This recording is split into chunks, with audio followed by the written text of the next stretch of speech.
Hello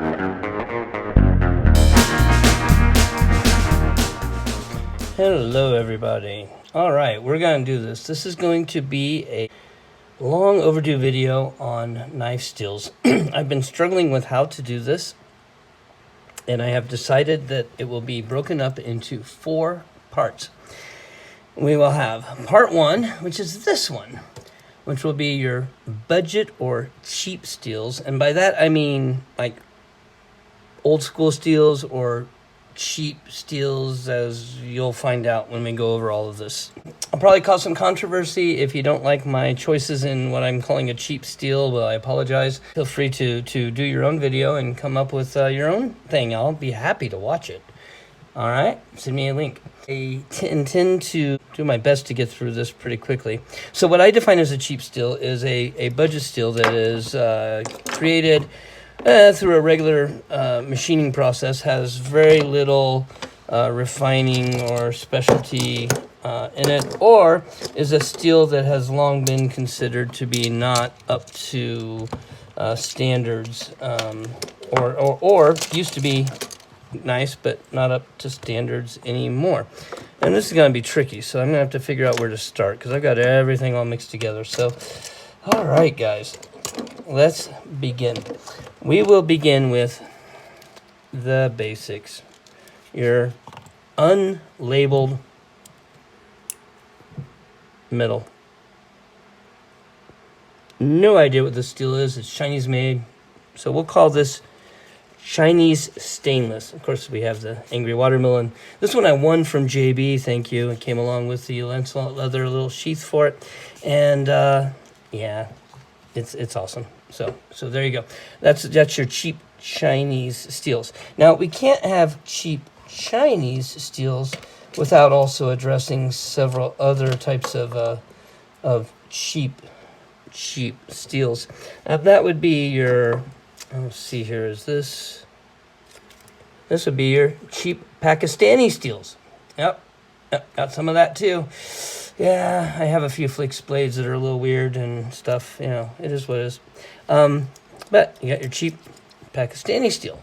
And I have another candidate for cheap Chinese steel. Here we have a Swiss Army knife clone. This one from the Alamo. Yeah, remember the Alamo, guys. And I believe this is also just cheap Chinese stainless steel. China. Moving right along. I'm going to try and go, like I said, pretty quick. Now we start to get into stuff that has a little bit of a reputation. It's more well known rather than your cheap Chinese steels or whatever. And that would be, your kind of 400 series. So you got here your, I think this is a 420 here from Buck, a little skinning knife. So you got your little 400 series, you got your 420s, your 440s, and some of these I don't know what they are. So I'm going to take a guess that this is a 440C. It's listed as a carbon still. There you go, carbon. And I'm thinking that's a 440C. You have your case stainless. So this is your stainless steel. And it may also be a 440 or 440C. So it's kind of hard to tell. Of course, then you also have your case chrome vanadium.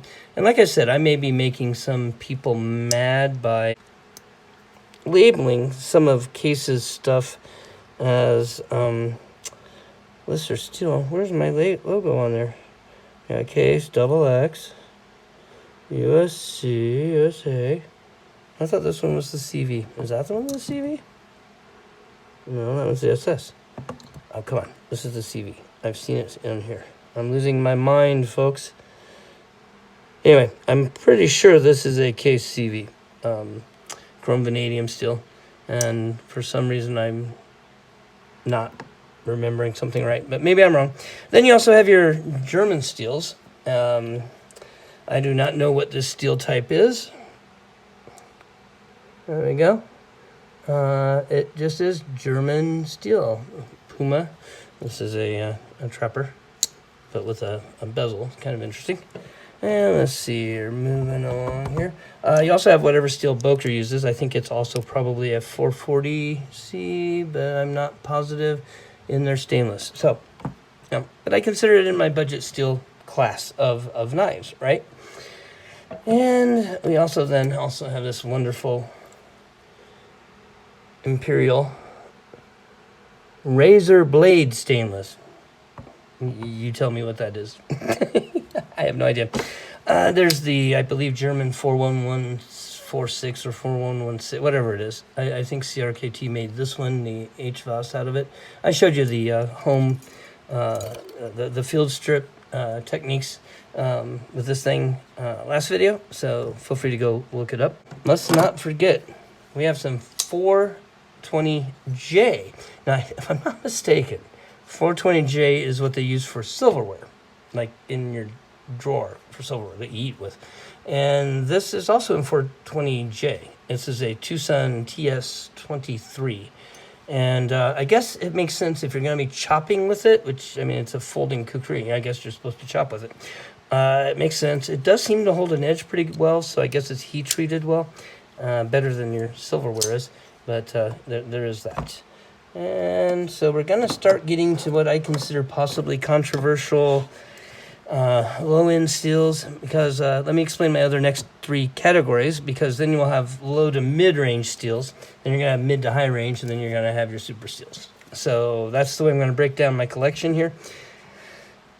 The Swiss Army knife steel. I am not sure exactly what their steel is made of, but that Swiss stainless, it's going to fall in there. This is, by the way, also one from JB. This is from SKL 200, Saturday Night Live.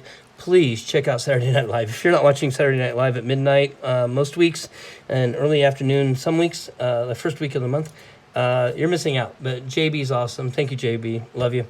And yeah, so this is a real Swiss Army knife, and it is in that stainless Swiss Army knife steel.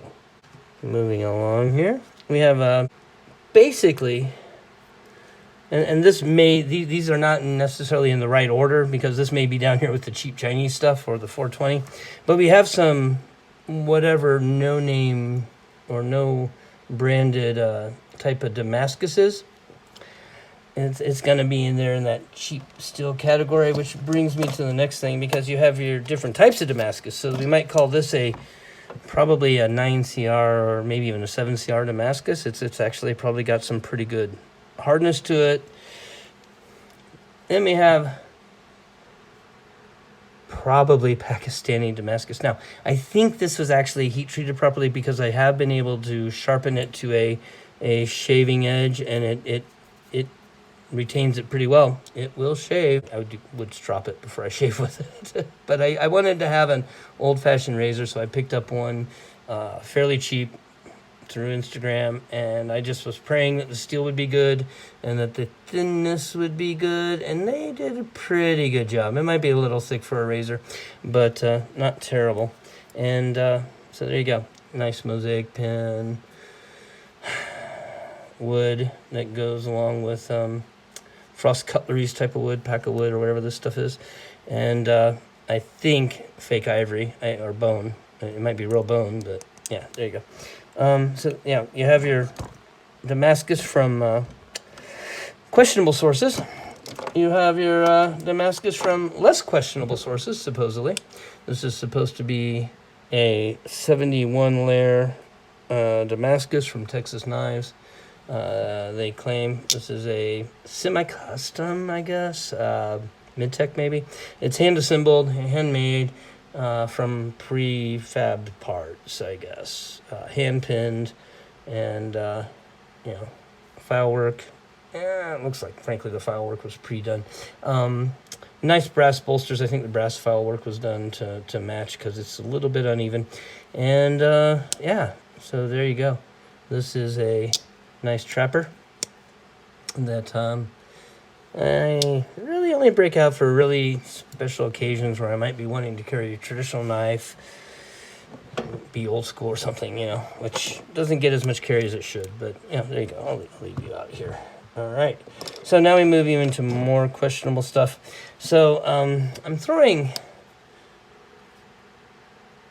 Inox in here because, frankly, I don't have that much experience with it, and it does tend to come on, Swiss Army knife style knives.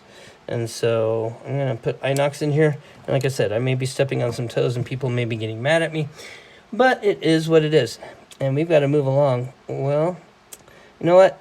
I think I'm going to shift the other two. I was going to put OS 8 and 8CR in here, but I think I'm going to put those into my low to mid range steels. So just a little preview. And so there you have my budget steel type set in my collection. And we only have 3 more to go, guys. So be excited about seeing more of my collection. Wish me luck on getting this. I've been intimidated by it. It's, a lot of stuff. I sincerely hope you all have a wonderful day. Please like and subscribe. I'm trying to get those numbers up every time I get a subscriber or 2 or 3 or 4. And, YouTube comes along and takes away 2 or 3. It's really annoying to watch, but it is what it is. But anyway, please like and subscribe. Hopefully you've enjoyed this. Please stay tuned. Have a wonderful day. This has been Patrick. Bye.